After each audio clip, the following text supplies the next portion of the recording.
Today is the day that the latest World of Warcraft expansion, Dragonflight, is going to be released.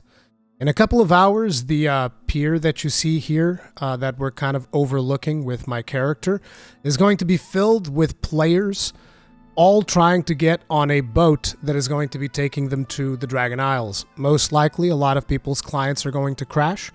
There is some potential for servers themselves to crash. This is something that, you've kind of come to expect whenever it comes to the launch of a new MMO expansion. But it also tends to mark like a new beginning, a new grind, a new thing for you to do in a game that you've been playing for a long period of time. Now, I myself did not initially plan on playing this expansion at launch. Eventually, I decided that I was going to do it mostly because I want to see the state that the game is in, because as you may or may not be aware, I tend to do a lot of coverage about World of Warcraft in this channel. World of Warcraft is a game that I've played for an extensive amount of time in the past. In the recent times, not as much. I've played a little bit of it during Battle for Azeroth.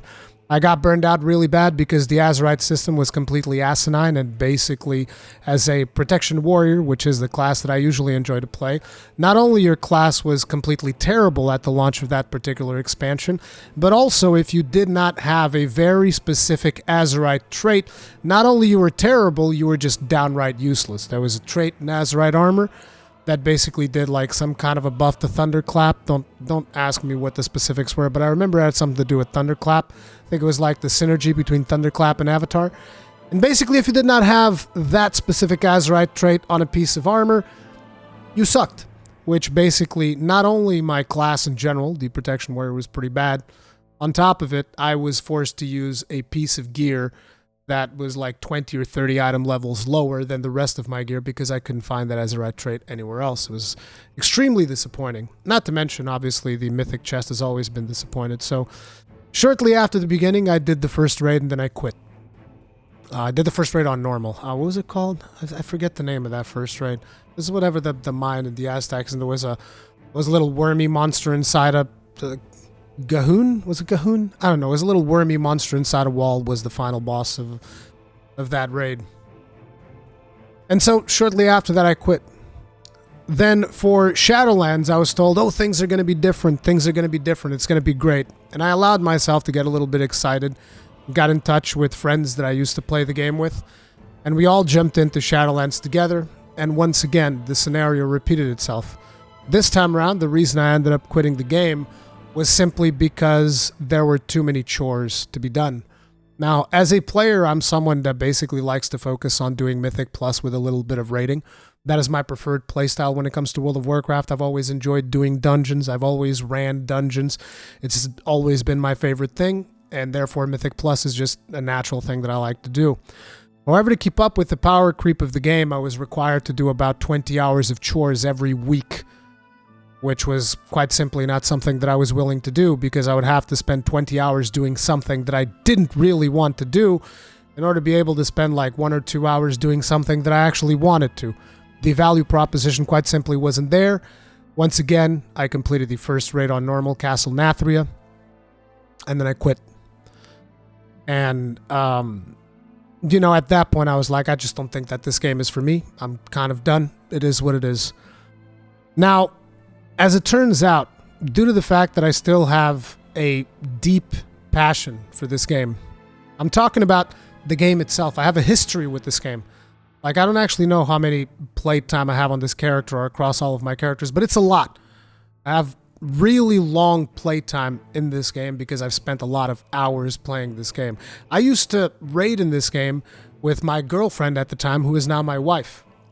The raid leader that I've always played the game with has actually, I think it was it this year or last year? I think it was this year. He actually came and visited me in Portugal, and we got to hang out.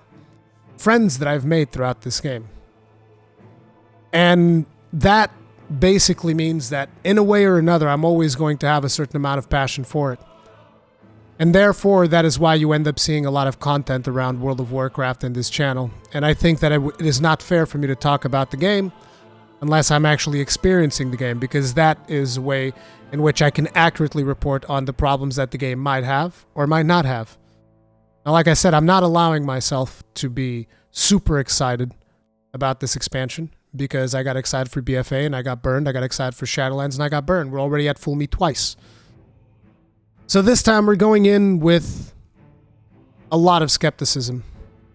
I will see for myself if Blizzard is delivering on the promises that they've made, that there's no chores this time. You can just log in and do whatever the hell you want. I'm very curious to see what the player response is going to be to that, because in a way I kind of feel like players have been formatted to, you know, play the game a certain way, to log in and expect to have their list of chores. And if that list of chores doesn't actually exist in Dragonflight, if this is the truth, it is going to be interesting to see how those players end up engaging with the game. I think it'll be healthier if this is the truth. Being able to, you know, be done with your character and just like, you know, either jumping into another game or playing an alt or doing something else. I think that is an important thing that World of Warcraft has kind of forgotten over the years in its eternal quest for engagement at all costs. Not really concerned whether or not players want to do things, so long as they continue to do things, so long as they continue to log into the game. But today is the day that players are going to once again take the plunge, give this game another shot. I just hope that everybody keeps their expectations in check. And I hope that if you guys are interested in checking this out, but you're not interested in, you know, resubscribing for whatever reason, because I completely understand, and I do not recommend that people jump into the game expecting everything to be different this time, because this time it's going to be different. I don't expect that to be the case. But if you do want to check it out, I'm going to be streaming it on Twitch. Initially, I had planned to stream it on YouTube, but I've gotten sick earlier today, and I don't feel like setting up a whole nother stream, so we're just going to be doing it on Twitch. Hopefully, I can count on your presence there.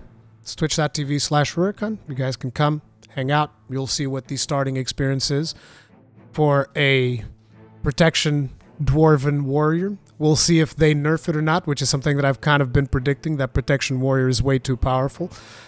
I'm like, where's my vanilla tax? I keep waiting for the vanilla tax to come, and it's still not here. But yes, in a couple of hours, you're going to be seeing me down there alongside everybody else, trying to get on the boat to the Dragon Isles and see just how promising it is, this new expansion, how good it is going to be. Or not.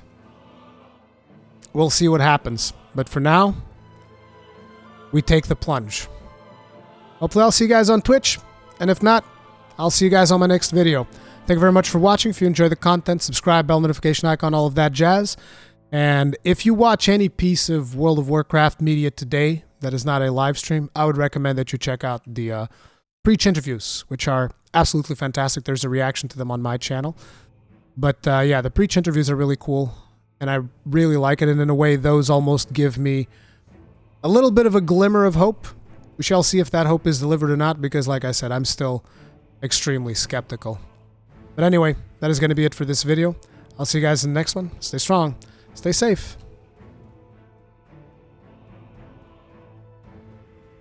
Peace out.